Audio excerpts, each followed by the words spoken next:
Huffington Post is reporting that Dr. Francis Collins, the head of the National Institute of Health, said a decade of stagnant spending has slowed down research on all items, including vaccinations for infectious diseases. NIH has been working on Ebola vaccines since 2001. It's not like we suddenly woke up and thought, oh my gosh, we should have something ready here. Collins told the Huffington Post on Friday, frankly, if we had not gone through our 10-year slide in research support, we probably would have had a vaccine in time for this that would have gone through clinical trials and would have been ready. Thanks, austerity. So not only thanks austerity, the sequester, I'm sure, set that back significantly. And remember, now that they're focusing all their attention on Ebola, who knows what other vaccines are not being developed. But it's also a great lesson in the libertarian paradise. That is a place like, let's say, Liberia, where they don't have so much government involvement in these things. There's no money in an Ebola vaccine until it's a little bit late in the game. And even then,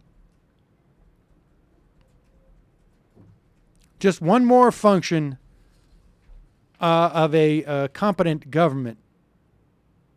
NIH's purchasing power is down 23% from what it was a decade ago. Its budget has remained almost static. So remember when those smarty pants politicians will say to you, they in Washington think the lack of an increase is the same as a cut. Well, this is what they're talking about, or in the reverse. Inflation goes up. Things become more expensive. If you don't have an increase to keep pace with inflation, then guess what? Well, I guess it is a cut.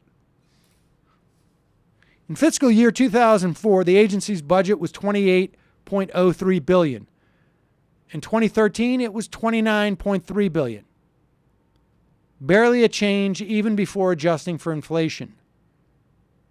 The situation is even more pronounced at the National Institute of Allergy and Infectious Diseases subdivision of NIH, where the budget has fallen from $4.3 billion in fiscal year 2004 to $4.25 billion in fiscal year 2013.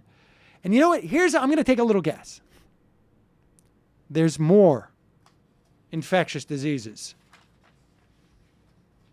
that are making their way every day. More antibiotic resistant strains of different viruses, etc., etc.